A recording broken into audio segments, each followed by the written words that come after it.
Okay, here's another fast fix for you. I think you're going to like this one. For anybody, which let's be honest is a lot of us, coming over the top this way, shoulders starting out, lunging this way. This is one that we see a lot of.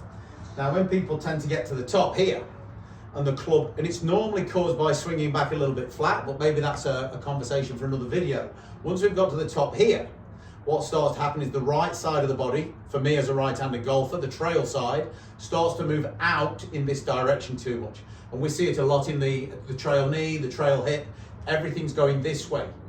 So it narrows the distance between us and the golf ball. The club has no choice but to move out, and then at some point it's got to come back across, and then as you can see I'm starting to do some strange things to try and accommodate that.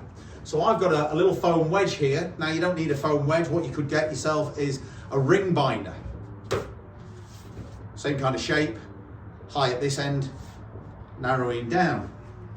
Place it on the floor and get your trail foot on top of it so your toes are raised, and then from there that'll really want to keep that foot down. So now I can get to the top and I can feel as I'm going to start my downswing, this knee's not going to want to do this. The angle of the slope is keeping this heel back, and I can really get an appreciation that as I start my downswing, my left arm, my lead arm, is dropping down into this position.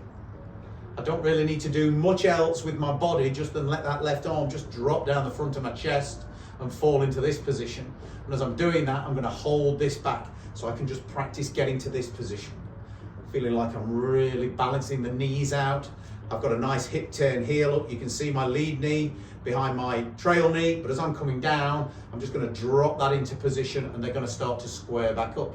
Now you might not then want to swing any further than that with this here, because it is going to restrict that knee. At some point we do want this to feel that from there we can start to fire it. Yeah, and that might not be the easiest thing to do while you're on this, but this is a drill to maybe do at home. Lots of short swings. Grab yourself a golf club at home, halve the length of it so you don't take the chandelier out.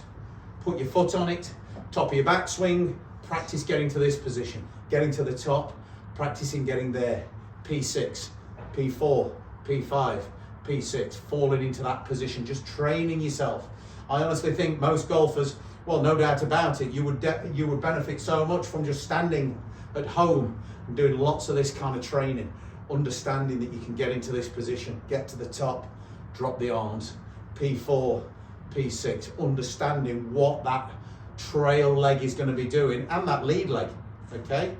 So what this one does affects this and vice versa, getting to the top, feeling that, putting it on there, and then kick that out of the way, start to feel like you've still got that appreciation that these knees are back. There could almost be a gate here.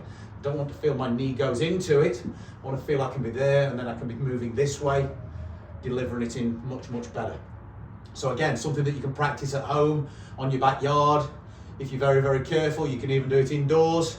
Let's see how we get on with that one. Good luck.